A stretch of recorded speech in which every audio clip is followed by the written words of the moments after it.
Selamat pagi, jumpa lagi di Berita Padang bersama saya Afrin Meriana. Sejumlah berita aktual dan menarik akan kami sajikan untuk Anda. Berikut 3 berita utama pagi ini.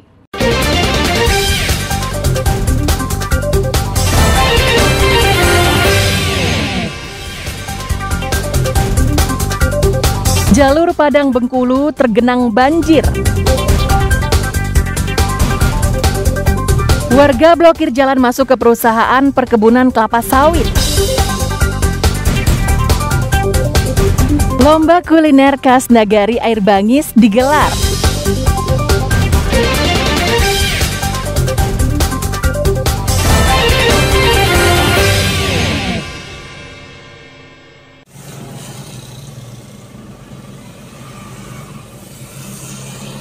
Hujan sepanjang Senin di Kabupaten Pesisir Selatan mengakibatkan banjir di daerah itu. Selasa dini hari, air setinggi 50 cm menutup akses Padang Bengkulu. Jalur lintas pantai barat Sumatera itu sempat ditutup. Genangan air di Nagari Tapan, Kecamatan Basa Ampe Balai Tapan, Kabupaten Pesisir Selatan, Selasa pagi sudah mulai surut. Jalan yang menghubungkan Kota Padang dengan Bengkulu ini sudah bisa dilewati kendaraan. Selain menutup jalan, banjir juga merendam rumah-rumah setinggi 40 cm hingga 80 cm. Polisi dan Badan Penanggulangan Bencana Daerah melakukan patroli dan mengevakuasi warga ke tempat yang lebih aman karena khawatir air semakin meninggi. Air semakin tinggi sehingga kita putuskan untuk keselamatan dari pengendara dan juga masyarakat. Untuk pengendara sementara kita stop untuk keselamatan kendaraan maupun orang, dan untuk masyarakat di sekeliling yang berdampak dari banjir tersebut sudah mulai mengungsi untuk menyelamatkan diri. Banjir disebabkan hujan deras yang turun sepanjang Senin siang hingga malam hari. Akibatnya Sungai Batang Tapan yang membentang di kawasan tersebut meluap. Tidak ada korban jiwa ataupun kerusakan yang ditimbulkan akibat banjir ini. Arsyad Kusnadi melaporkan dari Pesisir Selatan.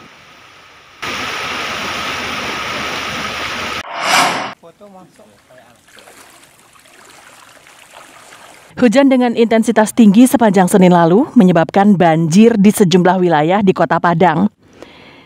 Salah satunya perumahan di Kelurahan Lubuk Buaya, pinggiran Kota Padang.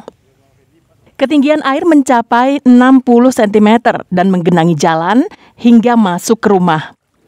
Warga yang cemas mengungsikan kendaraan mereka. Banjir juga masuk ke sejumlah rumah yang posisinya rendah. Air menggenangi ruang tamu, dapur, dan kamar tidur. Warga memindahkan barang-barang rumah tangga mereka ke tempat yang lebih tinggi. Pas maghrib mulai naik air, sampai Isya baru masuk ke atas rumah. Ke dalam rumah habis maghrib Isya. Ketinggian air, Bu? Ketinggian air cuma batas menggalangan dari di bawah lutut. Di bawah lutut orang dewasa. Barang-barang gimana, Bu? Barang-barang alhamdulillah larilah ditinggikan ke atas, naikkan ke atas sampai ditinggikan. Habis sekarang udah alhamdulillah larilah enggak sampai basah. Udah berapa lama? Cuma enggak lama, sebentar kok. Dan tak sampai tadi, mungkin sekali ini cepat turunnya, cuman sampai 1 jam. Menurut tokoh masyarakat setempat, kawasan mereka memang menjadi langganan banjir jika hujan deras turun dalam durasi yang lama. Air naik menjelang malam hingga menyebabkan banjir.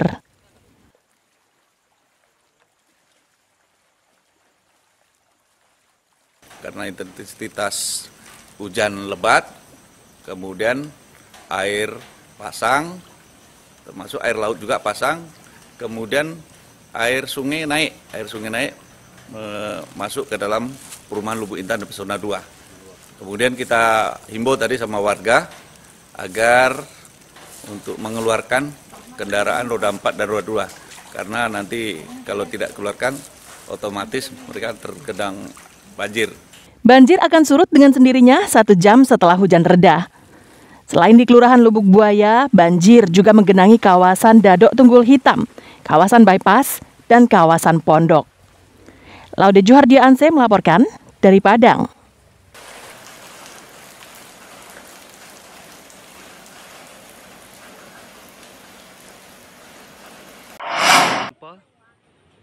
sudah mulai rusak. Yang baru 1 jam yang lewat. Gempa berkekuatan magnitudo 6,4 merusak bangunan SD 11 di Desa Simalegi, Kecamatan Siberut Barat. 2 gedung sekolah hancur, atap dan lotengnya runtuh, dinding bangunan jebol. Pada saat gempa, murid-murid sedang belajar di dalam kelas. Mereka kemudian lari berhamburan menuju teras dan halaman sekolah. Guru-guru berusaha menenangkan para muridnya agar tidak panik. Tidak ada korban jiwa dalam peristiwa ini. Dengar dulu, anak-anak Bapak ya. Jangan ada yang menangis. Nggak ada yang menangis, Bapak Ibu guru ada di sini ya. Ada 3 bangunan lainnya yang rusak akibat gempa Mentawai, yaitu SMP 3 Simalegi dan sebuah puskesmas yang rusak ringan, serta 1 gereja rusak sedang. Data terdampak dari gempa yang terjadi di Kabupaten Kepulauan Mentawai, yang pertama rusak sedang, ada bangunan gereja Katolik 1 unit, kemudian rusak berat bangunan SD N011 Simalegi, kemudian ada bangunan rusak ringan SMP 3 Simalegi dan puskesmas. Gempa dengan magnitudo 6,4 ini terjadi Senin pagi yang berpusat di 116 km barat laut Kepulauan Mentawai pada kedalaman 27 km di bawah laut. Gempa ini tidak menimbulkan korban jiwa. Laude Juhardio Anse melaporkan dari Mentawai.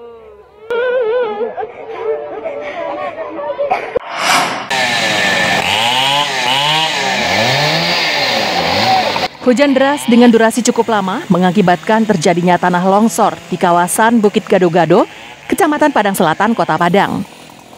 Material longsor berupa batuan kecil hingga besar, tanah dan pepohonan yang menutupi akses menuju kawasan pantai Air Manis. Petugas gabungan kemudian menyingkirkan material longsor tersebut. Batu-batu besar dan pepohonan disingkirkan ke pinggir jalan. Petugas juga memotong batang pohon besar agar mudah dibuang. Namun tak semua material longsor berhasil dienyahkan petugas. Beberapa batu yang besar dibiarkan teronggok begitu saja, karena menyingkirkannya harus menggunakan alat berat. Saat petugas bekerja, hujan masih mengguyur daerah itu, dan longsor masih terjadi, meski dalam skala kecil. Membuka jalan menjadi prioritas petugas, karena ruas tersebut merupakan akses utama warga di Kelurahan Air Manis. Kejadiannya informasinya dari masyarakat, dari RT, dari RW, itu informasinya jam 4 subuh. Baik penyebabnya keadaannya hujan lebat. Tadi informasinya dalam kami sama PPKT di lapangan, korban jiwa nihil. Akses jalan kembali normal setelah petugas mengenyahkan material longsor selama beberapa jam. Robiham melaporkan dari Padang.